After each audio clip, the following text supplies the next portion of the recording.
Guys, nandito kami sa ginanap pa ng Alice in Borderland. Borderland ba? Ito na, makikita nyo na. Paparating na sa breakfast station. Up! Okay.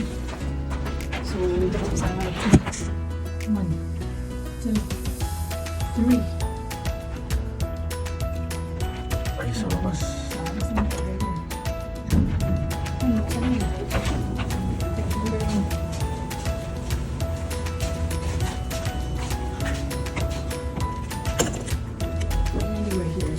Pagdating namin dito, makalat dahil sa amin. So, lock na natin.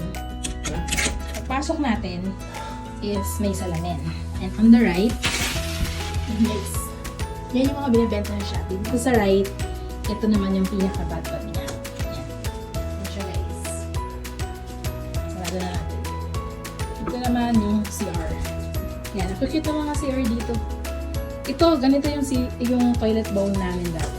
Maintindihan mo naman, like may girl, may wet packs, stock, yung sinabi ko, madalas sink over the bowl. Sara na natin, guys. Lutuan, hugasan, the usual, may toaster, oven, ref. Hindi ko nga alam kung table pang nakatawag yan eh. So, halo-halo na.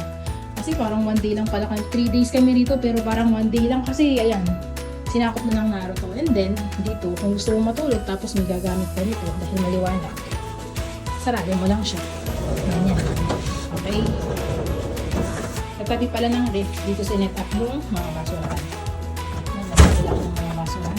Yung rack dito, dyan yan nilagay yung towel. Ayan. Extra kasi maximum of 4 person dito. Ito yung pinakahigaan. Ayan. Sorry naman, basta ganyan siya. Okay naman. And then, yung washing machine nasa labas. Ganyan guys. Ayan. Ayan. So, tanaw mo yung ibang building. Tanaw mo ako. Andyan yung washing machine. Hindi ko napapakita. Baba na ulit natin. Yung tulugan. Ayan, may ganyan dito. Ayan yung ilaw.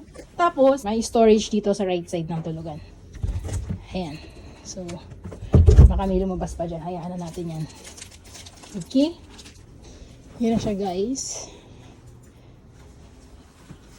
Yan. Yan yung bahay.